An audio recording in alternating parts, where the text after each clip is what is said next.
माता रानी का समय स्टार्ट हो चुका है, दुर्गा पूजा आ ही रहा है ना। आप सभी बच्चे कोशिश करेंगे कि प्रत्येक दिन माता देवी दुर्गा का आशीर्वाद लें और उससे पहले अपने माता पिता का जरूर से जरूर आशीर्वाद लें, ठीक है। चलिए अब आज class 10th chapter number 1 of history है ना, the rise of nationalism in Europe. The rise of nationalism in Europe में राष्ट्रवाद का उदय। यूरोप में राष्ट्रवाद का उदय कैसे हुआ और क्या क्या परिवर्तन आते चले गए, बस यही जानेंगे, ठीक है। सुनना है और समझना है। पीछे से जो भी है सारे आप इधर आ जाओगे, आप सभी पीछे से सभी, हाँ प्लीज। सीख रहे हैं ना आप सभी, यहाँ फर्स्ट ही में बैठे, कोई दिक्कत नहीं। अच्छा यस, तो आप फर्स्ट में बैठ जाओ, आप कंचन इस साइड बैठ जाइए आप यहाँ। हाँ आकाश प्लीज कम हियर, ठीक है। विष्णु कम हियर, चलिए प्लीज कम। चलिए तो स्टार्ट करें। यूरोप में राष्ट्रवाद का उदय अच्छे से समझेंगे और आज ऐसा समझ लेना है नंदू, अभिषेक समझिए, है ना। नीतीश कोई और प्रेशर है माथे पर तो अगर है तो बताएंगे, अभी सभी चीजों को छोड़ देंगे क्योंकि अगर आज कंप्लीट हो गया तो फिर दोबारा कभी नहीं पढ़ने पड़ेगा ये फरवरी तक, और आप बेहतरीन एग्जाम देकर आ जाओगे, है ना कृष्णा। चलिए without any wasting of time start करते हैं। चित्र नंबर 1 फ्रेडरिक सॉर्यू के द्वारा ये बनाया गया जो पिक्चर था, है ना, आप सभी ने देखा भी था कि ये जो बनाया गया पिक्चर था वो किसके द्वारा बनाया गया था, फ्रेडरिक सॉर्यू। पूछ देता है कि फ्रेडरिक सॉर्यू कौन थे, है ना। बहुत सारा चीजें 1 नंबर में पूछ सकता है, तो ये सब चीजें आपको ध्यान रखनी है, तो सुनना है और जो जो मैं बोल रहा हूँ वो एज्यूम करते जाना है और कोशिश करना है, बुक है तो बुक पे देखना भी है और नहीं है तो एज्यूम करते जाना है कि मैं क्या क्या बता रहा हूँ, ठीक है। चलिए विश्वव्यापी प्रजातांत्रिक और सामाजिक गणराज्यों का स्वप्न राष्ट्रों के बीच संधि 1848 का ये पिक्चर है जिसमें क्या क्या हुआ है ये बताया जा रहा है। चलिए इसके बारे में भी पूरा विवरण है आगे, हालांकि हम लोग जानते भी हैं लेकिन हम लोग लाइन वाइज चले जाएंगे, है ना, ताकि एक एक लाइन एक एक शब्द हमारा कंप्लीट हो जाए। 1848 में एक फ्रांसीसी कलाकार जिनका नाम था फ्रेडरिक सॉर्यू, कहानी की तरह समझेंगे, ठीक है, केवल समझना है। फ्रेडरिक सॉर्यू ने 4 चित्रों की एक श्रृंखला बनाई, है ना, 4 चित्रों की। कौन बनाया, कौन बनाया आकाश, कौन था कृष्णा, हाँ ये इसीलिए मैं बोलवा रहा हूँ, है ना, फ्रेडरिक सॉर्यू। बोलिए फ्रेडरिक सॉर्यू, बोलिए मेरी तरफ, कौन, फ्रेडरिक सॉर्यू, गुड। इनमें उसने सपनों का एक संसार रचा जो उसके शब्दों में जनतांत्रिक और सामाजिक गणतंत्रों से मिलकर बना था। मतलब वो एक, हम लोग कोई चीज सोचते हैं तभी तो उसको गढ़ते हैं, तो वो उसका एक सपना था, है ना, मतलब वो जो सोच रहा था वो एक बनाता है पिक्चर, है ना। और इसमें वो किस चीज से रिलेटेड बनाता है, तो जनतांत्रिक और सामाजिक गणतंत्रों से, है ना, लोगों के लिए, लोगों के हित में, कि लोग अगर आजाद हो जाए, गणतंत्र हो जाए और लोगों के लिए क्या क्या हो तो सभी कोई आजादी से स्वतंत्रता पूर्वक जी सके, है ना, किसी की पाबंदियां उन पर ना लगा रहे। इस श्रृंखला के पहले चित्र नंबर 1 में यूरोप और अमेरिका के लोग दिखाए गए हैं। सभी उम्र और सामाजिक वर्गों के स्त्री पुरुष एक लंबी कतार में स्वतंत्रता की प्रतिभा की वंदना करते हुए जा रहे हैं। आप गौर फरमाएंगे यूरोप और अमेरिका के लोग दिखाए गए हैं, यहाँ पर देखिए ये इतने सारे बहुत लंबे लोग दिख रहे हैं, तो ये जो लोग हैं ये बहुत लंबी कतार में जो जा रहे हैं ये अपनी स्वतंत्रता के लिए और स्वतंत्रता की प्रतिमा की वंदना करते हुए जा रहे हैं। सभी उम्र के, चाहे वो लड़का हो, लड़की हो, बच्चा हो, औरत हो, सभी, है ना। आप पहले जानते होंगे क्योंकि पहले स्टार्ट हो चुका है ये चैप्टर, तो हम लोग कुछ पढ़ चुके हैं, तो जरूरी नहीं कि आपको अगला स्टेप मालूम है तो आप अगला स्टेप पर अभी चल रहे हो, बिल्कुल वो काम मत कीजिएगा। जो अभी बताया जा रहा है ना वही एज्यूम कीजिएगा अपने माइंड में, है ना, याद रखिएगा पक्का। आपके दिमाग में बहुत चीज चलेगा तो बहुत कंफ्यूजन हो जाएगा। पहले से सारा चीज शून्य कर दीजिए और शून्य से सोचना स्टार्ट कीजिए। शून्य से सोचना स्टार्ट करोगे कभी गलत नहीं होगा, है ना। और जो बता रहा हूँ वही एज्यूम करना ओनली, और एक्स्ट्रा कुछ नहीं। तो स्वतंत्रता की प्रतिमा की कतार में वंदना करते हुए ये लोग चलते जा रहे हैं। आपको याद होगा ये फ्रेडरिक और यू ने कितना चित्र बना रखा था? 4। वो चारों कहाँ है? एक यहाँ दिख रहा है, चित्र नंबर 1। पीछे पलटिए, यहाँ जैसे यहाँ आओगे दिखेगा क्या? फिगर नंबर 2, चित्र नंबर 2 यहाँ दिख रहा है, चित्र नंबर 2। देखिए चित्र नंबर 2 दिखा, चित्र नंबर 2, यही है चित्र नंबर 2। फिर आगे जाएंगे, ये देखिए चित्र नंबर 3 दिख रहा है, यहाँ पर देखिए बगल में लिखा हुआ चित्र नंबर 3 है। अब पीछे ये जस्ट चित्र नंबर 4 दिख रहा है। तो ये एक ऐसा बनाता है ना, और भी बहुत सारा बनाता है, लेकिन इसमें इन 4 चित्रों का वर्णन बहुत अच्छे तरीके से किया गया है, बताया गया है। यहाँ भी आप ज्ञानोदय की मसाल को पहचान सकते हैं, जो एक हाथ में है और दूसरे हाथ में मनुष्यों के अधिकारों का घोषणा पत्र है। एक हाथ में क्या ले रखे थे? मिसाल, मतलब वो नहीं होता है, आपको याद होगा फ्रांसीसी क्रांति के दौरान कलाकार स्वतंत्रता को महिला का रूप प्रदान किया करते थे। पहले जो स्वतंत्रता के लिए किसका प्रयोग किया जाता था? महिला के लिए का, है ना, प्रतिमा का, महिला के प्रतिमा का। जैसे हमारी भारत माता है ना, क्यों भारत पिता क्यों नहीं ले लिया गया है ना? तो मैक्सिमम स्वतंत्रता के लिए हमें स्त्रियों का ये लिया जाता है ना।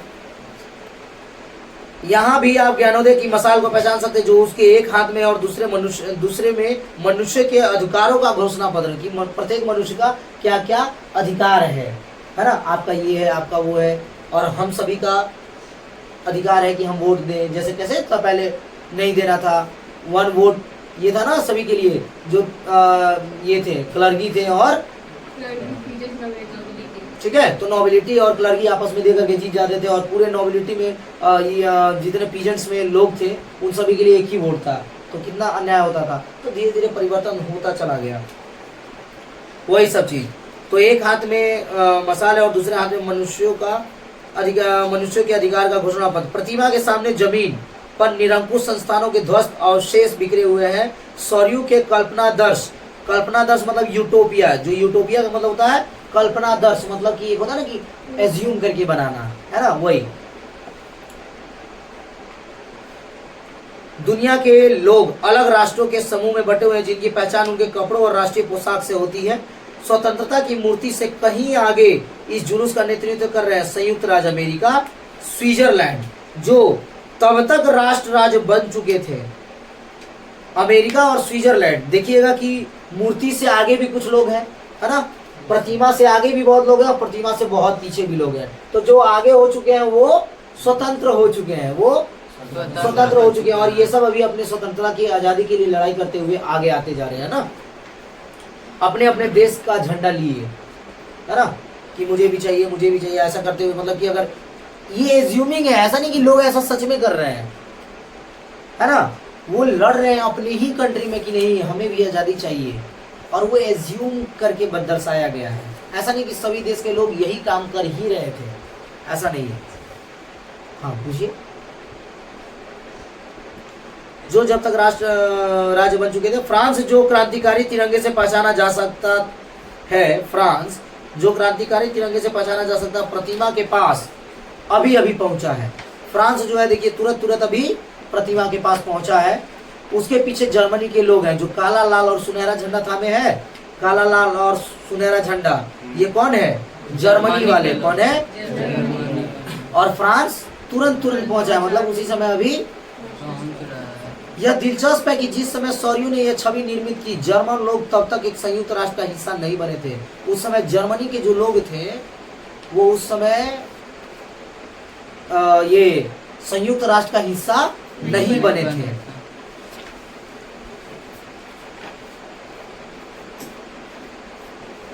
जो झंडा वे थामे हुए वह 1848 की उदारवादी उम्मीदों की अभिव्यक्ति है, जिनमें अनेक जर्मन भाषी रियासतों को एक प्रजातांत्रिक संविधान के अंतर्गत एक राष्ट्र राज्य में गठित करने की इच्छा थी। जर्मन लोगों के बाद जो जर्मन लोग थे, पहले फ्रांस पहुंच ही गया था और जर्मन जस्ट उसके पीछे था। अब जर्मन लोगों के बाद ऑस्ट्रिया, 2 सिसिलियों की राजशाही, लोम्बार्डी, पोलैंड, इंग्लैंड भी सोचिए अभी पीछे है, आयरलैंड, हंगरी और रूस के लोग हैं। जो रूस हमारा वो भी नहीं था, वो भी अभी लाइन में था। सर जैसे लोग जितना भी कंट्री है, जैसे हम लोग का कंट्री है, भारत माता पूछता है तो इसमें वुमेन को देता है, लेकिन अगर रियलिटी में बात करते तो उस समय वुमेन को वोट नहीं मिला। नहीं, बिल्कुल नहीं। पूजा करता था वुमेन का, लेकिन वुमेन को वोट नहीं देता उस समय। हाँ नहीं, ये बाद का कहानी हुआ जब अमेरिका और ये लोग जब होते गए चले गए, तो जब इन लोगों में स्टार्ट हुआ, वो पहले इन लोग आंदोलन जो आपस में किए और करने के बाद जब इन लोगों में एकता जागृत हुई और वोटिंग का अधिकार वहां से शुरू हुआ, तब जाकर इन लोगों को भी समझ में आया कि क्यों नहीं हम लोग को भी दिया जा सकता है, हम लोग भी ले सकते हैं। आगे चल के वही बताया जाएगा। अभी कुछ देर बाद आप देखोगे कि महिलाओं के लिए भी वोटिंग का अधिकार के बारे में बात किया जा रहा है। तो सेम चीज अभी जो विद्रोह आगे होगा अभी उससे पता चलेगा, और फिर सभी में ये बराबरी का अधिकार दिया गया। और फिर बाद में अंततः 200 वर्षों के बाद यहाँ भी हमारे यहाँ औरतों को ये मिला कि हाँ अब आप भी वोट उनका अधिकार आपको प्राप्त है, आप दे सकते हैं। ऊपर स्वर्ग से ईसा मसीह, है ना, क्योंकि क्रिश्चियन ये करते थे, तो ऊपर स्वर्ग से ईसा मसीह जो है वो संत और फरिश्ते इस दृश्य में अपनी नजर जमाए हुए हैं। चित्रकार ने उनका इस्तेमाल दुनिया के राष्ट्रों के बीच भाईचारे का प्रतीक के रूप में किया है ना। ऐसा नहीं कि भगवान सच में वहां पर आसमान में दिख रहे हैं और ये लोग नीचे जा रहे हैं, ऐसा थोड़ी होता है। वो बस एकता का प्रतीक के लिए दर्शाए गए हैं ना, कि भगवान देखिए जो भी आप कर रहे हैं वो देख रहे हैं भगवान, इसलिए जो करना है सही कर्म करते रहिए और भगवान को मद्देनजर रखते हुए जो भी करना है गलत सही सब करते रहिए। ये चीज ईसा मसीह दिख रहा है ना यहाँ पर। चलिए समझ गए यहाँ तक? किसी को कोई डाउट? नंदू चलिए, निरंकुशवाद, एब्सोल्यूटिज्म। एब्सोल्यूटिज्म जो है, ये जो ब्लैक वर्ड है एब्सोल्यूटिज्म, ये क्या होता है? कोई बताएंगे? Raise your hand. एब्सोल्यूटिज्म क्या होता है? जो ब्लैक है वो हाईलाइटेड है, बोलिए नीतीश, क्या होता है एब्सोल्यूटिज्म? चलिए संभव बताएंगे एब्सोल्यूटिज्म। अभी आप केवल मैथ्स और साइंस कर रहे हो लाइब्रेरी में, आप बड़ा सा कल फोन लेकर जा रहे थे, मैंने देखा आपको, बड़ा वाला क्या कहते हैं उसको, टैब, हाथ में टैब लिए। मैंने एक वीडियो भी दिखाया ना लाइब्रेरी वाला। चलिए कोई बात नहीं, मेहनत कर रहे हो आप सभी, दैट्स वेरी गुड, बट मैं यही चाहूंगा कि मेहनत इस कदर करें कि आप अपने ही माता पिता को मद्देनजर रखते हुए करें, बाकी सब चीज़ आपके हाथ में है ना।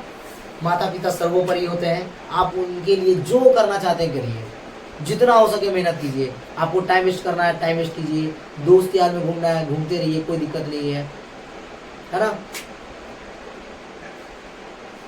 ठीक है, किसी के बच्चे पालने हैं, बड़े करने हैं, तो भी आप कर सकती हैं, नो डाउट, है ना। दोस्त यार में भी घूम सकते हो, घूमना फिरना, समोसे खाने जाना डेली शाम में। क्यों अभी 4 महीने समोसे नहीं खाएंगे तो नहीं जिएंगे? घर का खाना खाएंगे तो घट जाएंगे क्या? अगर 4 दिन अगर नॉनवेज नहीं खाएंगे तो घट जाएंगे नीतीश? आप खुद सोचिए, नहीं ना। तो थोड़ा सा मेहनत करने पर ध्यान दें आप सभी, और ये 4 महीने के मेहनत के बाद मैं आप सभी से मिलूंगा, है ना, कि आप सभी क्या परफॉर्मेंस दिए हो। चित्रकार ने उनका इस्तेमाल दुनिया के राष्ट्रों के बीच भाईचारे के प्रतीक के रूप में किया है। इस अध्याय में ऐसे कई विषय उठाए जाएंगे जिनकी काल्पनिक अभिव्यक्ति सरयू ने चित्र 1 में की थी। 19वीं सदी के दौरान, 19वीं सदी मतलब हाँ,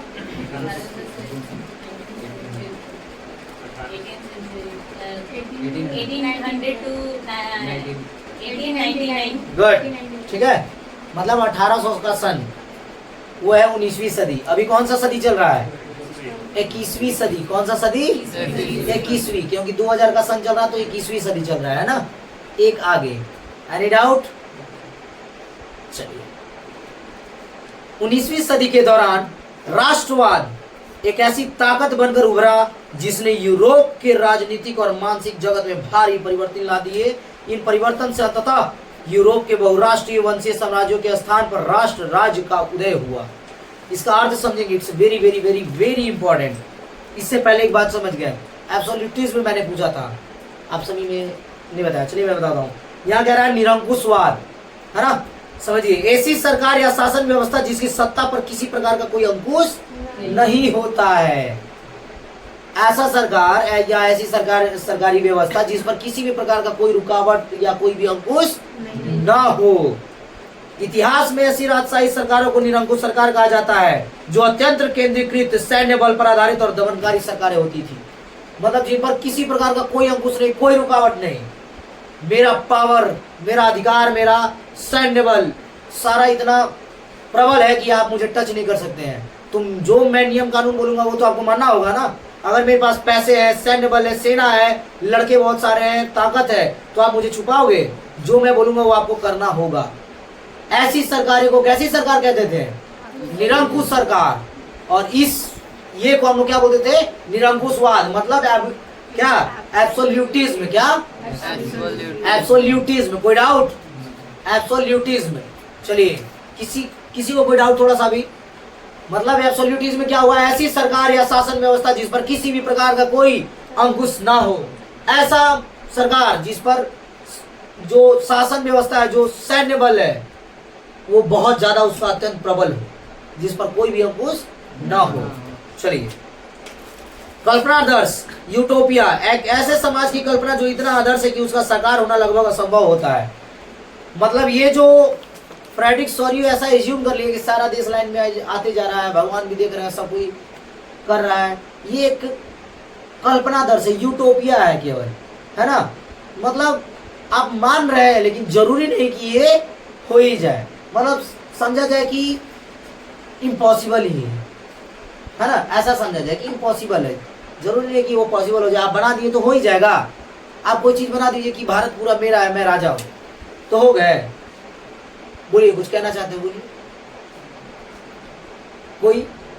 आप रंजीत? चलिए, एक एक लाइन, एक एक चीज अच्छे से समझते जाएंगे, ठीक है, ताकि मैं कभी भी किसी को बताने की आवश्यकता पड़े तो बेहिचक बताऊं, मुझे पढ़ने की आवश्यकता ना पड़े, ठीक है। This is specially for you. 19वीं सदी के दौरान राष्ट्रवाद एक ऐसी ताकत बनकर उभरा। 19वीं सदी में मतलब 18 के समय में कि ऐसा उभर कर बना, यूरोप के राजनीतिक और मानसिक जगत में भारी परिवर्तन ला दी। मतलब सारे लोगों में, यूरोप के सारे लोगों में जो सोच है वो परिवर्तित होता चला गया। कैसे?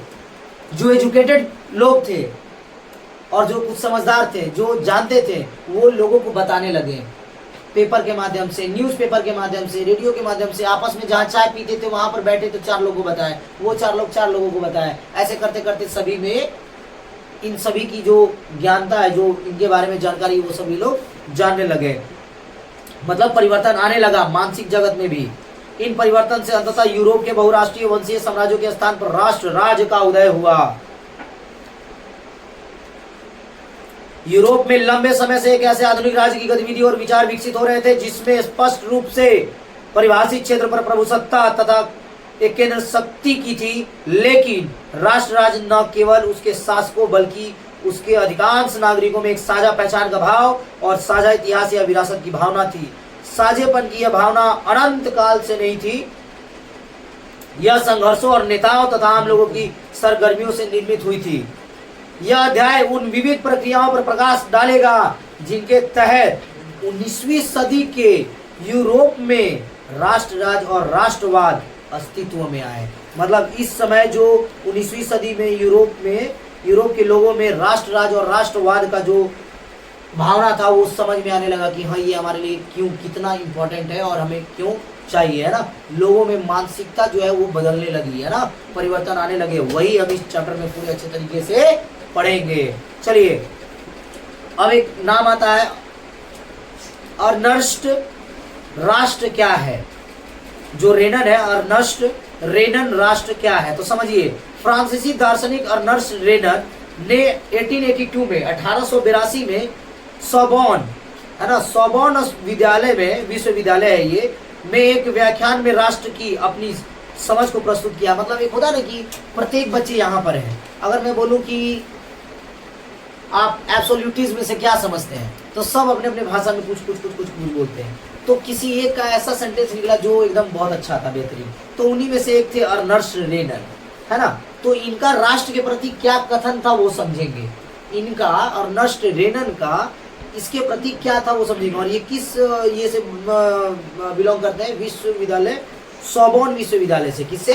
सोबोर्न विश्वविद्यालय। हाँ, यही सब चीज, एक एक चीज अगर आप पढ़ लोगे तो सोचिए कि फिर बच क्या जाएगा। फिर तो केवल सब क्वेश्चन दीजिए और मैं बनाने को तैयार हूँ, कुछ भी दीजिए, है ना। और हम लोग थोड़ी है कि चित्र से समझ रहे हैं, वो जो वीडियो में बना दिया चित्र वाला, जो कार्टून वाला बना दिया कि ये देखिए आया हमारा, फिर नेपोलियन बोनापार्ट आया, वो मार दिया, खत्म हो गया कहानी। राजा एक था, राजा एक थी रानी, दोनों मर गए, खत्म कहानी। सॉलिड। हाँ, ऐसा है। हम लोग एक एक लाइन पढ़ रहे हैं तो सोचिए एक एक लाइन के अलावा क्या देगा, कुछ अलग देगा? आप सब चीज समझ सकते हो। चलिए अब समझेंगे। बाद में यह व्याख्यान एक प्रसिद्ध निबंध के रूप में छपा जिसका शीर्षक था राष्ट्र क्या है, क्वेस्ट ऑन नेशन, राष्ट्र क्या है। बाद में ये छपा, इतना मशहूर हो गया, जैसे मान लीजिए इसी में से कोई कुछ बोला और वो लाइन इतना बेहतरीन गया, जैसे हमारा स्वैग है ना, इतना बेहतरीन गया कि ये छप गया ना, स्वैग है। ठीक है, तो इस निबंध में रेनन अन्य लोगों द्वारा प्रस्तावित इस विचार की आलोचना करता है कि राष्ट्र समान भाषा, नस्ल, धर्म या क्षेत्र से बनता है। ये ऐसा यूनिक बनाकर बताया कि राष्ट्र क्या है। राष्ट्र को अगर परिभाषित करना है तो राष्ट्र क्या है, तो राष्ट्र को बताया कि राष्ट्र एक समान भाषा जो हम और आप बोलते हैं उस भाषा से रिलेटेड। ऐसा नहीं कि मैं इंग्लिश बोलूँ आप हिंदी, आप भोजपुरी तो आप संथाली। नस्ल, धर्म या क्षेत्र से बनता है, मतलब इन सभी को लेकर के, जैसे मान लीजिए कि अगर हम सभी प्रजाति वेजिटेरियन है तो हम सभी एक साथ रहेंगे, हम साधु संत बन गए, हम सभी एक साथ रहेंगे, हम सभी आपस में लड़ने झगड़ने वाले नहीं है, हम सभी एक साथ। लेकिन हम यहाँ के लोग क्या करते हैं कि हम राजपूत हैं तो यहाँ राजपूत रहेगा, राजपूत के गांव के नहीं बातों ने, कोरी के गांव के नहीं बातों ने, ठाकुर के गांव के नहीं बातों ने, यादव के गांव, तो मतलब ये सब बहुत गलत चीज है, ये कभी नहीं करना चाहिए। एक एजुकेटेड पीपल को ये काम कभी नहीं करना चाहिए। हम और आप सभी बस ह्यूमन बीइंग है, खत्म कहानी है। इंडियन भी नहीं है। क्यों? अगर मान लीजिए कि अमेरिका का आदमी आ जाए उसको क्यों मार देंगे? क्यों जलन पैदा करना है भाई? आपस में बोलिए कि हम लोग सभी एक ह्यूमन बीइंग है, खत्म। किसी के भगवान बोलता है कि आप हमें मार दो, चाहे दूसरे कास्ट के मार दो, अगर हिंदू है तो मार दो, मुस्लिम है तो मार दो, सिख है तो मार दो, कभी नहीं। ये सब हमारी और आपकी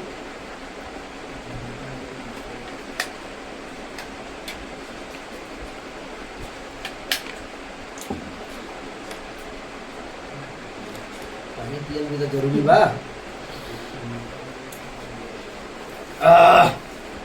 है ना। राष्ट्र जो है, राष्ट्र क्या होता है? राष्ट्र कोई परिभाषित वाक्य नहीं है। राष्ट्र को सिंपल भाषा में कहा जा सकता है, समझिएगा। इंग्लिश में आ सकता है ना, 1 नंबर में भी, और 1 नंबर में आ चाहे 5 नंबर में, अगर आपको पता है तो आप उसको एक पेज में भी डिफाइन कर सकते हैं, राइट और नॉट। अगर आपको पता है कि राष्ट्र क्या होता है, राष्ट्र को कैसे परिभाषित किया जा सकता है, राष्ट्र को कैसे बनाया जा सकता है, तो आप नहीं बता सकती है, उसको एक पेज में भी बताया जा सकता है, और एक लाइन में भी, और एक शब्द में भी। राष्ट्र समान भाषा, नस्ल, धर्म या किसी क्षेत्र से बनता है। हम क्षेत्र में जितने लोग हैं हम लोग सब आपस में मिल जाते हैं, इस प्रकार से एक राष्ट्र बना लेंगे। हाँ, एक राष्ट्र घोषित कर लेंगे, होगी।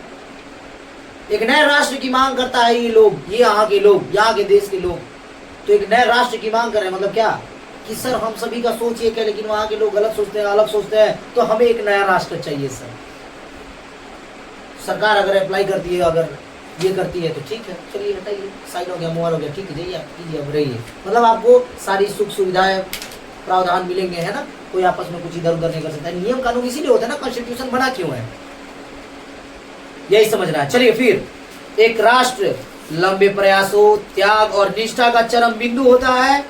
मतलब एक राष्ट्र का और बात है, एक राष्ट्र जो होता है लंबे प्रयासों से तुरंत मिल जाता है। क्या तुरंत जाके बोलोगे सर हम लोग जितना भी एलएच वासी है हम सभी को एक राष्ट्र घोषित करना। राष्ट्र का मतलब 4 आदमी पहुंच के घोषित करवा लोगे जी, दिमाग खराब हो गया है ना। राष्ट्र मतलब एक नेशन आपको तैयार करना है ना। जैसे नेशन से बनता है नेशनल, नेशनल से बना इंटरनेशनल, बहुत सारे, है ना।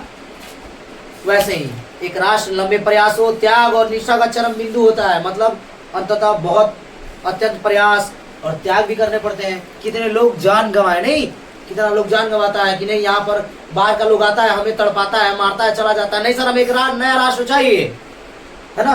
तो कितना संघर्ष लोग करता है, कितना कोई जान गंवा देता है, कितना क्या, किसी का पैर टूट गया, कोई लवारिस हो गया तो कोई कुछ, है ना। शौर्य वीरता से युक्त अतीत महान पुरुषों के नाम और गौरव, यह वह सामाजिक पूंजी है जिस पर एक राष्ट्रीय विचार आधारित किया जाता है। अतीत में समान गौरव का होना, वर्तमान में एक समान अच्छा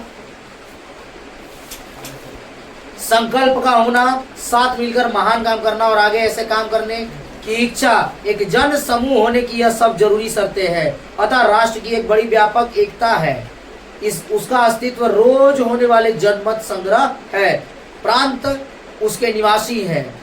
अगर सलाह लिए जाने का किसी का अधिकार है तो वह निवासी ही है। किसी देश का विलय करने या किसी देश पर उसकी इच्छा के विरुद्ध कब्जा जमाए रखने में राष्ट्र की वास्तव में कोई दिलचस्पी नहीं होती है।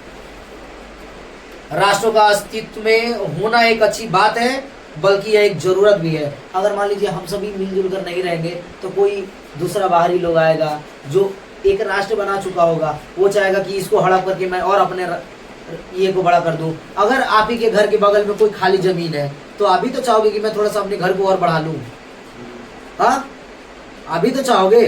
तो वही लोग भी चाहते हैं। अगर एक बगल में राष्ट्र है, हम नहीं है मिलजुल कर, तो वो सोचेगा इन सभी को मार तड़ के और हम हड़प लेते हैं, और फिर मेरा सारा लोग उसमें रहेगा, ऐस मौत से रहेंगे। हाँ, तो साफ साफ कहना है कि राष्ट्र एक बड़ी और व्यापक एकता है। समझ गए राष्ट्र? थोड़ा सा भी कोई डाउट? अभिषेक, राष्ट्र को परिभाषित करें, चलिए बताइए।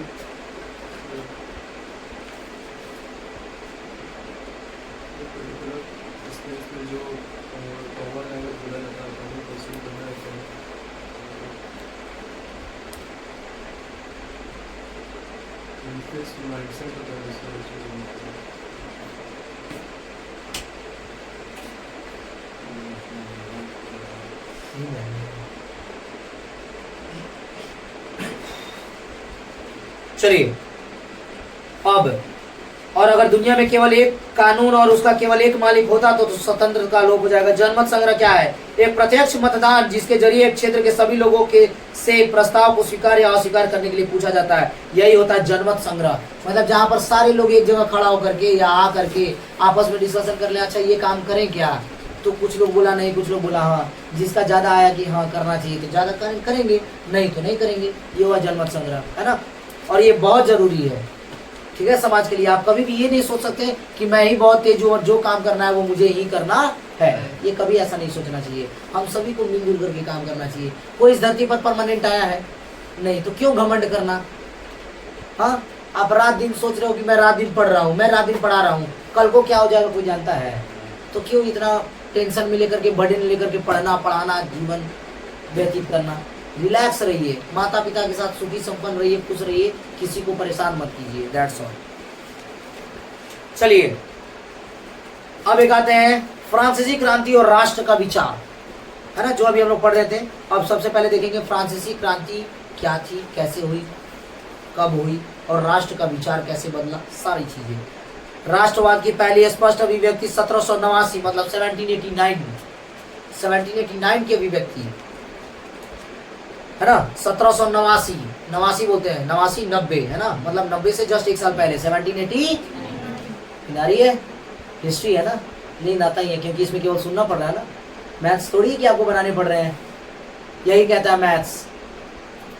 मैथ्स सभी विषयों का स्वैग है ना, उसका कोई तोड़ नहीं है। Maths is the father of all subjects, swag है।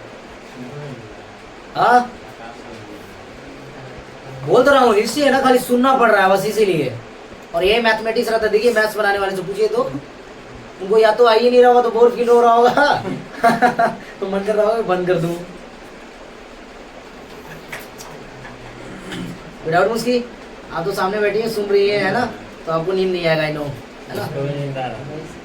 हिस्ट्री है ना, सुनने में नींद आता है।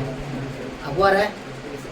आपको नहीं आएगा क्योंकि आप इंटरेस्ट से सुन रहे हो, आपकी आंखें मुझे दिख रही है, आप मेरी ही आंखों पर फोकस कर रहे हो।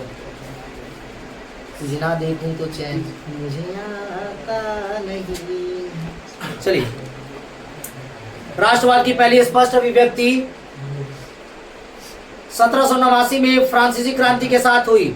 राष्ट्रवाद का पहला अभिव्यक्ति कहां से शुरुआत हुआ? 1789 फ्रांस से। और फ्रांस में कब? 1789 हाँ, यही पढ़ते चलेंगे बस। राष्ट्रवाद की पहली स्पष्ट अभिव्यक्ति 1789 में। कोई दिक्कत? क्या बोलिए? अच्छा सर, उससे पहले फ्रांस से पहले भी कोई आजाद हो गया था ना? हाँ, राष्ट्रवाद की पहली अभिव्यक्ति कहाँ से आई? तो वो लोग कुछ किया, बताया, उसका उदय हुआ कि हमें वो करना है, हुआ उसका सुने, नहीं पता चला, लेकिन पता कहाँ से स्टार्ट चला? तो हम इसी के बारे में जानेंगे ना। और यहीं पर हमारे दो महान पुरुष, जिसका नाम क्या था? राजा राम मोहन रॉय और, ठीक है, इनके द्वारा क्या किया गया था कि जब देखा गया कि अच्छा यहाँ ये चल रहा तो हमारे यहाँ भी तो हो सकता है, तो वो फिर लेकर आए हमारे यहाँ, फिर हमारे यहाँ भी ये काम चला। और तत्पश्चात हम लोग भी करते करते करते अंततः हमारे बहुत सारे महान सेनानियों के अथक प्रयास और सफल प्रयास के बाद हम लोग आज़ादी को प्राप्त हुए। ये लोग क्या किए थे सर? राजा राम मोहन राय। सब पता चलेगा, अभी पढ़ेंगे। अभी तो मैंने बता दिया था, अभी उत्सुकता जग गई ना कि क्या किए थे। तो इसी तरह भी लैंग्वेज पढ़ोगे तो और मजा आएगा। इंटरेस्ट से पढ़ना है। और सच बता रहा हूँ नंदू, अगर आप इंटरेस्ट से पढ़ रहे हो तो मैं बता रहा हूँ, जीवन में आप कभी भी किसी को बता सकते हो। सोच के देखिए, अगर आप गेम को गेम की तरह लेंगे तो कितना मजा आएगा, लेकिन गेम को आप जबरदस्ती खेलेंगे तो मजा आएगा। सोच के देखिए, कैरम खेलते हैं तो कैसे मजा आता है? सर ये वाला पिला, लेकिन जबरदस्ती होता है, जबरदस्ती बैठा के खिलाऊं आपको, अभी आपको भूख लगा है, जबरदस्ती बैठा के खिलाऊं, मजा ही नहीं आएगा। वही हाल है ना। आप इंटरेस्ट के साथ पढ़ाई करो बस। आप सोचो कि मुझे अच्छा करना है तो अच्छा करने के लिए पढ़े, कि मुझे याद है ना किसी को रिजल्ट दिखाने हैं तो उसके लिए मुझे मेहनत करना है, बताना है कि वो 100 आउट ऑफ 100 कैसे आएंगे। ठीक है, चलिए। 1789 में फ्रांसीसी क्रांति के साथ हुई। जैसा कि आपको याद होगा, 1789 में फ्रांस एक ऐसा राज्य था जिसके संपूर्ण भूभाग पर एक निरंकुश राजा का आधिपत्य था। निरंकुश, अभी समझे थे निरंकुशवाद? एब्सोल्यूटिज्म में पढ़े थे अभी। मतलब ऐसी सरकार या शासन व्यवस्था जिस पर किसी भी प्रकार का कोई अंकुश ना हो, वैसी शासन व्यवस्था को क्या कहते हैं? और वैसा राजा को निरंकुश राजा, है ना, जिस पर किसी भी प्रकार का अंकुश ना हो, जिस पर किसी भी प्रकार का कोई रुकावट, कोई दबाव ना हो, जो मन सो करे। तो उस समय फ्रांस एक ऐसा राज्य था जिसका संपूर्ण भूभाग पर एक निरंकुश राजा का आधिपत्य था। फ्रांसीसी क्रांति से जो राजनीतिक और संवैधानिक बदलाव हुए, उनसे प्रभुसत्ता राजतंत्र से निकलकर फ्रांसीसी नागरिकों के समूह में हस्तांतरित हो गई। क्रांति ने घोषणा की कि अब लोगों द्वारा राष्ट्र का गठन होगा और वे ही उसकी नियति तय करेंगे। अब जब लोगों में क्रांति की घोषणा हुई, तब लोगों में जागृत हुआ कि अब राष्ट्र का गठन होगा और हम तय करेंगे, और हम सभी मिलकर तय करेंगे कि ये कैसे गठित होगा और इसके नियत, मतलब इसके जो रूल रेगुलेशन होंगे वो कैसे प्रतिपादित होंगे, वो कैसे चलेंगे, वो हम और आप जैसे लोग बनाएंगे, है ना। नियम कानून जो चलता था वो अब नहीं चलेगा। मतलब राष्ट्रवाद का जो उदय था वो होने लग गया था। राष्ट्रवाद समझ गए ना? राष्ट्र समझे थे और राष्ट्रवाद समझे, तो राष्ट्रवाद का उदय हो रहा तो भी समझे। बस अब जिसको नहीं समझ में आ रहा वो वही दिक्कत है। याद रखिएगा, उदय मतलब होना, स्टार्ट हो जाना, है ना। प्रारंभ से ही फ्रांसीसी क्रांतिकारियों ने ऐसे अनेक कदम उठाए जिनसे फ्रांसीसी लोगों में एक सामूहिक पहचान की भावना पैदा हो सकती थी। जब शुरू से ही, एकदम स्टार्टिंग से ही फ्रांसीसी लोगों में ऐसी, मतलब वो पता ना, सामूहिक पहचान की। ये लोग जब जाता है तो साथ ही जाता है, जब जाता है तब साथ में ही जाता है। तो इन लोगों का एक अलग सा पहचान बन गया, है ना, कि और ऐसा पहचान बना कि कोई भी देखता तो समझ जाता थी तो फ्रांस का लोग फिर से लोग ये कर रहा है ना, फिर अभी लोग आंदोलन करेगा। बार बार नया मोड़ में आप जाइएगा, देखिएगा ये लोग फिर आ गया, तो आप समझिएगा अच्छा ये पार्टी का लोग है, ये लोग हर बार आ जाता है ना, वही पहचान बन गया। अब पितृभूमि जिसको बोलते हैं ला पैट्री और नागरिक ले सिट्यूएट जैसे विचारों ने एक संयुक्त समुदाय के विचार पर बल दिया, जिसे एक संविधान के अंतर्गत समान अधिकार प्राप्त थे। पितृभूमि मतलब ला पैट्री जिसको इंग्लिश में बोलते हैं, और नागरिक ले सिट्यूएट जैसे विचार। पितृभूमि और नागरिक, है ना, पितृभूमि और नागरिक। जैसे विचार ने एक संयुक्त समुदाय को, संयुक्त मतलब जमा समुदाय को, ग्रुप को एक ऐसे विचार पर बल दिया जिसमें संविधान के अंतर्गत समान अधिकार प्राप्त, मतलब जिसमें सभी को एक जैसे, मतलब हम सभी मिलकर रूल रेगुलेशन बना लिए और अब हम लोग कहीं भी आंदोलन करने जा रहे हैं तो यही कह रहे हैं कि देखिए यही होगा और हम सभी इसी रूल रेगुलेशन के साथ एक साथ खड़े हैं। हाँ, मतलब हम लोग सभी इसी रूल रेगुलेशन के साथ खड़े हैं और लागू करवाना चाह रहे हैं, है ना।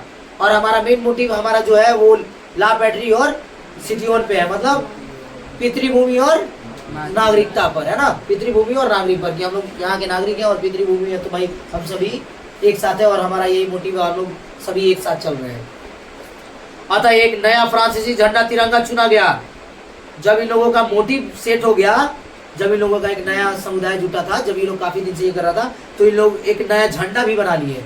बोले कि अब हमें नया राष्ट्र चाहिए तो हमें एक नया झंडा भी तैयार करना होगा, क्योंकि प्रत्येक राष्ट्र का एक अपना झंडा होता है। तो ये लोग बोला कि अब हमें भी एक झंडा तैयार करना होगा, है ना। हाँ बोलिए बोलिए बोलिए बोलिए। ऐसे बात करेंगे तो फिर तो आप लोग भी कंफ्यूजन में, आधा बात अभिषेक भी इधर सुनेंगे आधा इधर भी, नहीं अभिषेक। जैसे कि पहले औरत को अथी करके, जैसे कि भारत माता एक फादरलैंड क्यों बोला, मदरलैंड क्यों बोला? कहाँ फादरलैंड बोला जाता है? वो तो बाद में मदरलैंड की बात, अभी तो पितृभूमि ही चल रहा है। देखिए ठीक से देखिए, पितृभूमि तो चल रहा है। पितृभूमि, मातृभूमि अब मातृभूमि बना, मातृभूमि तो बाद में हुआ ना जी। अभी तो देखिए ना साफ साफ कह रहा पितृभूमि, नहीं बोला लेपेट्री, पितृभूमि। तो पितृभूमि तो चल रहा था, बाद में मातृभूमि हुआ। हाँ, पहले पितृभूमि था, बाद में ना मातृभूमि हुआ कि नहीं, मातृभूमि चलेगा। क्योंकि औरतों को पहले प्रावधान तो था नहीं, बोला गया कि अगर औरतों को भी बराबरी तक अधिकार देना होगा तो भाई इसको उठाना होगा, इसको उठाना होगा। तो माताओं बहनों का एक प्रतिमा, चलिए ठीक है, औरत का प्रतिमा बनाइए और औरत को हर चीज में आगे रखिए। और आज के डेट में देखिए हर चीज में हमारी औरतें आगे हैं, हमारी माँ बहन जो है सब हर चीज में आगे हैं। नहीं तो उनको अधिकार नहीं प्राप्त होता तो आज ना वो वोट देती ना पढ़ती। औरतों को पहले पढ़ाया जाता था, नहीं पढ़ाया जाता था, पढ़ लिख लेगी तो तेज हो जाएगी तो दिक्कत है। हाँ, और आप सभी को सरकार उतना पढ़ने पर फोकस क्यों नहीं कर रहा है? सबसे ज्यादा गवर्नमेंट में जीएसटी आपको पढ़ाई में भरना पड़ता है, क्यों? आप क्यों इतना जीएसटी भर रहे हैं? कहाँ से भर रहे हैं बताइए? आप जीएसटी इसमें ले रहे हैं और जिसमें नहीं लेना चाहिए उसमें ले रहे हैं, जिसमें लेना चाहिए उसमें आप कितना, टेस्ला का गाड़ी खरीदने चाहिए कितना % जीएसटी लगता है बताइए जरा। आप जो बड़े बड़े मतलब जो बिजनेसमैन है उनसे जो जितना ज्यादा कर लेना चाहिए लीजिए आप, तो आप आम जनता से कर वसूल रहे हैं। क्या सोच है आपकी बताइए? क्या कर रहे हैं आप? एजुकेशन पे आप टैक्स ले रहे हैं, क्या ले रहे हैं टैक्स बताइए? बच्चे क्या पढ़ेंगे? अगर मान लीजिए आपको, जैसे अब यहाँ पर सरकार हमारी एनसीईआरटी सरकारी गवर्नमेंट स्कूल में बुक्स मुहैया कराती है, बहुत अच्छी बात है। पहले मिड डे मील चलता था, मिड डे मील चल रहा है क्या? बंद हो रहा है धीरे धीरे, और तो और मुझे उम्मीद है कि बंद हो जाएगा। बहुत जगह मैं सुन रहा हूँ, अभी इतने छात्रों को पढ़ाता हूँ, मैक्सिमम जगह सुना सर मिड डे मील तो चल ही नहीं रहा। पहले अंडा दूध दही पनीर मिलता था, कहाँ गया अंडा दूध दही पनीर? अगर मान लीजिए गवर्नमेंट स्कूल के अगर टीचर सही है तो फिर हमारे जो बड़े बड़े नेता अभिनेता गण है वो अपने बच्चे को प्राइवेट स्कूल में क्यों पढ़ा रहे हैं? गवर्नमेंट स्कूल में पढ़ाइए, फिर क्यों नहीं पढ़ा रहे? मतलब आपको भी पता है कि सरकारी स्कूल सरकारी है, नहीं। गवर्नमेंट जब तक नहीं सुधरेगी तब तक हम और आप कभी नहीं सुधर पाएंगे। और गवर्नमेंट यही चाहती है कि आप एजुकेटेड ना हो। गवर्नमेंट अगर चाह ले कि भाई आप एजुकेटेड हो तो प्रत्येक टीचर को पहले आप टेस्ट लीजिए, टीचर को चेक कीजिए कि टीचर शिक्षित है या नहीं है। टीचर शिक्षित है तभी उसको शिक्षा देने का अधिकार है, नहीं तो देने का अधिकार नहीं है। कोई भी टीचर क्यों बनेगा? बच्चे को आप क्या सिखा रहे हैं, नहीं पढ़ा रहे हैं, क्या पता? निरंकुशवाद क्या होता है, निरंकुशवाद आप क्या पढ़ा दिए? और तो और अगर एग्जाम में सेंटर पड़ा तो बच्चा बना रहा तो उसको और चीटिंग करवा रहे हैं। ये कहाँ का मोटिव है? खाली पास कराने से होता है? आप उनको पढ़ाइए और ऐसा शिक्षा दीजिए कि वो खुद अपने आप लिखे, किसी की जरूरत, किसी की सहायता ना पड़े कि भाई मुझे चीटिंग करने की आवश्यकता पड़े, मुझे पूछने की आवश्यकता पड़े। दिक्कत यहाँ ये आती है। बताइए बिहार में जो सुनते हैं कि चीटिंग पहुंचाने चल गया, फेक रहा, सब क्यों हो रहा है बताइए? अगर आप उसको सही तरीके से, सही टीचर सही गाइडेंस देते तो वो बच्चा वो काम करता कभी नहीं। इतना बच्चा एजुकेटेड होकर के ये आप नौकरी तलाश करता है जी, वो फर्स्ट अटेम्प्ट में जॉब निकालता और तुरंत हो जाता है। जैसे नेवी है, एयरफोर्स है, इतना सारा नौकरी है। हाँ। अगर टीचर में भी नौकरी होता है जिसमें टीचर को पूरा पढ़ाया जाए तो उसका भी एकदम अच्छा सा फीस होता है। हाँ बिल्कुल, तो कितना अच्छा होता है, सोचिए कितना बेहतरीन होता है। अच्छा निकलता भी। एकदम। कभी सारे बच्चे से आप सुनिए, गौर फरमाइएगा, सारे बच्चे कहते हैं क्या बनोगे, आईपीएस, आईएएस, डॉक्टर, इंजीनियर। कभी कोई बोलता है सर टीचर बनेंगे? बहुत मतलब 1000 से समझिए कि 10,000 में 1 2 4 5 को बोलेगा कि टीचर बनेंगे। कोई नहीं बोलता टीचर बनेंगे। बताइए क्यों? आप व्यवस्था वैसा नहीं दे रहे हैं। आप अगर व्यवस्था दे तो बच्चा बोले कि सच में सर मुझे इंटरेस्ट है। अब जैसे मुझे इंटरेस्ट है बच्चों को गाइड करने में, पढ़ाने में, लेकिन क्या मैं बनना चाहता हूँ? नहीं। क्यों? मैं देख रहा हूँ व्यवस्था वैसा नहीं है। मुझे वो चाहिए कि भाई मैं बच्चों को गाइड कर सकता हूँ, वो फैसिलिटी चाहिए। अब मैं 2 घंटे 3 घंटे में क्या पढ़ा सकता हूँ आप सभी को? लेकिन एक स्कूल में ऐसा नहीं है। एक स्कूल में 45 मिनट की घंटी होती है। 45 मिनट में क्या पढ़ेंगे बच्चे? हम सभी 3-4 घंटे पढ़ते तो समय बीत जाता है। अब बताइए ये जो हम लोग पढ़ रहे हैं हिस्ट्री, ये 45 मिनट का सब्जेक्ट है। अब इसके लिए मुझे 5 दिन 10 दिन ले जाना होगा स्कूल में अगर रहता मैं तो। बताइए अब कैसे पढ़ेगा बच्चा मेरा? 45 मिनट का समय दे रहे हैं, आप सोच रहे हैं मैं 30 मिनट खाना बना दूं बच्चे को? उसमें भी बातचीत होनी चाहिए। गवर्नमेंट जब तक नहीं सुधरेगी, और उसके लिए सुधरने के लिए सबसे पहले हम और आपको सुधरना होगा विषय, है ना। और जो बच्चे इधर उधर में बर्बाद हो रहे हैं, फोन में और बहुत सारे चीज में, दोस्ती यारी इधर उधर में, तो हम सभी को गाइड करना होगा कि बेटा ये सब आज का जमाना चीज है। आप दोस्ती यारी में आज बर्बाद हो रहे हो। पहले फोन नहीं थे तो पहले के बच्चे और ज्यादा अच्छा करते थे। अब फोन के या तो यूज कर रहे हैं तो या तो बहुत ज्यादा बर्बाद हो जा रहे हैं, या तो पूरा आबादी हो जा रहे हैं। फोन का यूज से बच्चा लोग क्या से क्या बना दे रहे हैं, नहीं एक से एक हेलीकॉप्टर बना दे रहा है, तो कुछ अलग अलग सिस्टम बना दे रहा है। लेकिन वही बच्चा कोई फ्री फायर में खेल के 30-30 लाख रुपए आ जा रहा है। हाँ, कोई वीडियो देख के सोच रहा है कि सेल इतना बड़ा चीज होता तो सेल को अपना ही बनाने लग जा रहा है। तो सेल आप बना दोगे कुछ भी बताइए। हम और आप सबके अशिक्षा के कारण ये सब हो रहा है। बस बात यही है। नहीं तो उनके जैसे अच्छे विद्यार्थी कभी बर्बाद होंगे? ये बताइए। उनके जैसा समझदार आदमी आज के डेट में किस किस राह पर जा रहे हैं मुझे भी नहीं पता चल पा रहा है। अच्छे बच्चे को हमेशा लोग चाहते कि ये और बच्चा बहुत अच्छा करे, लेकिन कहते हैं ना रोक नहीं पाता इंसान, क्योंकि दिमाग में आपको घुसा नहीं रहता। टीचर आपको क्या कर सकता है? समझा सकता है। अभी जैसे मैं समझा रहा हूँ, अभी तक ईमानदारी से बताइए, मैं जितना अभी तक मैंने बताया कहीं भी 1% का डाउट लगा? 1% का डाउट लगा? कोई नहीं बोल रहा है। डाउट लगा क्या? इधर कोई डाउट लगा? आपको लगा? आप सर हिला रहे हैं तो बोल नहीं रहे कुछ बात। डाउट हुआ किसी को? आपको इधर किसी से आप बच्चन मुंह हिला रही है, मुंह में कुछ च्युइंगम खा रही है, तो बोलना है ना। सोचिए, बैटरी डाउन क्या परसेंट? 15। कोई बात नहीं। कितना टाइम कितना हो रहा है? 3-4 3:40 4 ना। ठीक, ये वाला पेज कम से कम खत्म कर लूं। अरे बहुत है भाई, कल छुट्टी है तो कौन डे है? दिन डेट बताइए। 8, 9, 10 8, 9, 10 8, 9, 10 है। कल 19 है ना।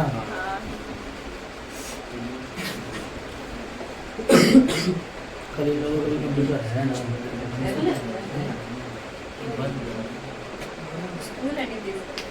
हाँ, एग्जाम है। कब तक? नहीं टाइमिंग 12:30।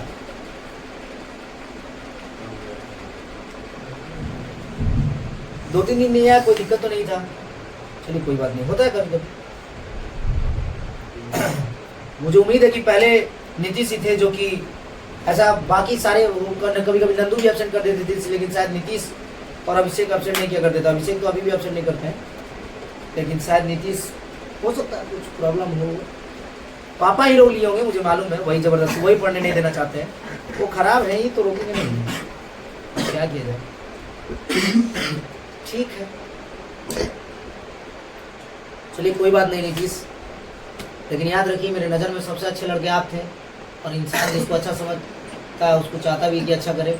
लेकिन सोच के देखिए कि जिस दिन आपकी नज़र में जो इंसान अच्छा होगा और जिस दिन वो गलत करता चला जाएगा ना, उस दिन आपको पता चलेगा कि मेरा भी मेरे साथ भी उतना ही फीलिंग मेरे साथ हो रहा होगा, है ना। कोई बात नहीं, कल आप सभी नीतीश भी है ना, जूनियर से पूछ लेता हूँ, अगर सभी जूनियर्स का क्लास होगा। अच्छा अभिषेक का भी तो एग्जाम होगा 12:30 बजे तक, 11 बजे तक।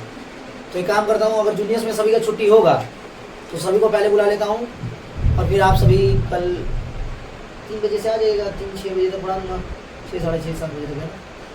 कोई दिक्कत अभिषेक, किसी को कोई दिक्कत?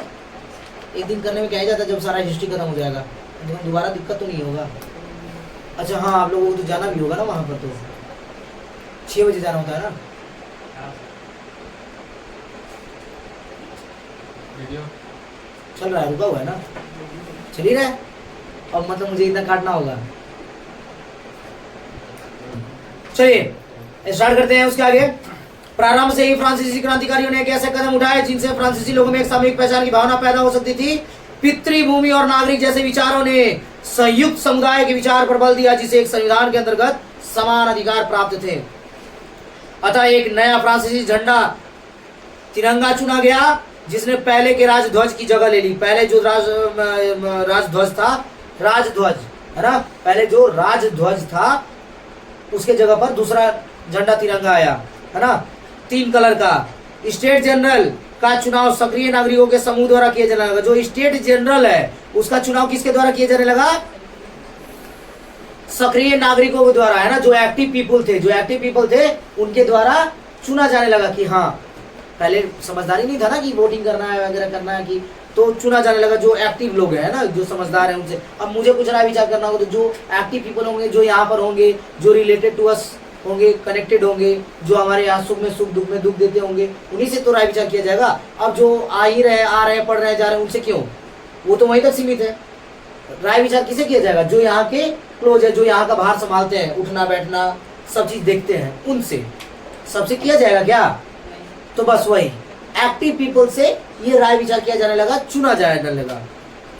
फिर धीरे धीरे उसका नाम बदल करके नेशनल असेंबली कर दिया गया। सुना होगा आप सभी ने, नेशनल असेंबली, है ना, जब पढ़ रहे होगे तो अभी समझ में आते जरा ना। अब जब वो समूह जो था, फिर उसका नाम बदल के क्या कर दिया गया? National assembly. वही समूह का जो फ्रांसीसी समूह था, जो पहले राष्ट्रवाद के लिए खड़ा हुआ, है ना, और पितृभूमि और नागरिक का ये पर बल दिया और एक नया झंडा तैयार किया, और उसमें जो एक्टिव पीपल थे वो जनरल को चुने, और फिर उसके बाद उन्हीं लोगों के द्वारा नेशनल असेंबली का गठन कर दिया गया। उसका नाम क्या रख दिया गया? नई स्तुतियां रची गई, शपथें ली गई, शहीदों का गुणगान हुआ, और यह सब राष्ट्र के नाम पर हुआ। मतलब राष्ट्र के नाम पर हो रहा था, इसलिए सब चीज राष्ट्र के नाम पे होने लगा। कि जो राष्ट्रवाद के लिए लड़ाई झगड़ा किया, शहीद हुआ, वो उनका भी गुणगान किया जाने लगा। देखिए अभिषेक जो थे वो हमारे देश के लिए, हमारे राष्ट्र के लिए अपनी जान की, है ना, आहुति दे दिए। और तो और बहुत नई स्तुतियां रची गई, शपथें ली गई कि हाँ मैं वचन देता हूँ, है ना, इंग्लिश में नहीं बोलता है, मैं वचन देता हूँ, बोलता है इंग्लिश में नहीं, वो वीडियो वाला नहीं था। ठीक है, तो बस वही, मैं रोड बनवा दूंगा और आप सभी भाइयों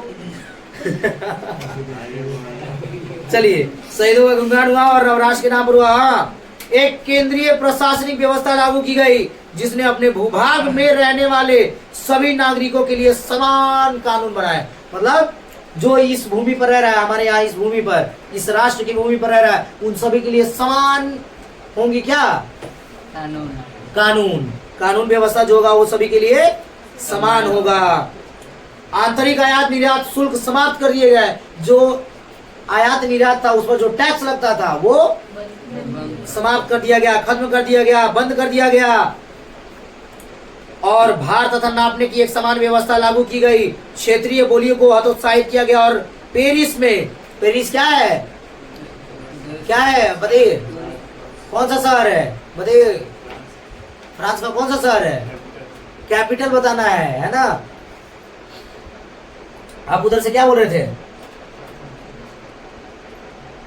फ्रांस का क्या है? फ्रांस का कैपिटल पेरिस। तो पेरिस में फ्रेंच जैसी बोली और लिखी जाती थी, और वही राष्ट्र की साझा भाषा बन गई। तो फ्रेंच भाषा को क्या बना दिया गया? पेरिस में सबसे ज्यादा फ्रेंच भाषा बोला जाता था, तो इस भाषा को ही राष्ट्र भाषा घोषित कर दिया गया। कौन सी भाषा? राष्ट्रभाषा, चूंकि इस भाषा को सबसे ज्यादा हतोत्साहित किया जाता था, सबसे ज्यादा बोला जाता था इंटरेस्ट। जैसे हमारे यहाँ हिंदी प्रत्येक राज्य में बोली जाती है ना, तो इसलिए इसे राजभाषा घोषित कर दिया गया। कौन सी भाषा? राजभाषा। है ना, और ये राष्ट्रभाषा है और इसीलिए ये फ्रेंच को राष्ट्रभाषा घोषित कर दिया गया। अब चूंकि टाइम अप हो गया है, बच्चे बाहर खड़े हैं, तो कोशिश करते हैं कि इसके बाद चूंकि अभी बहुत सारा है तो मैं चाहता हूं कि कल ही कंप्लीट करा दूं।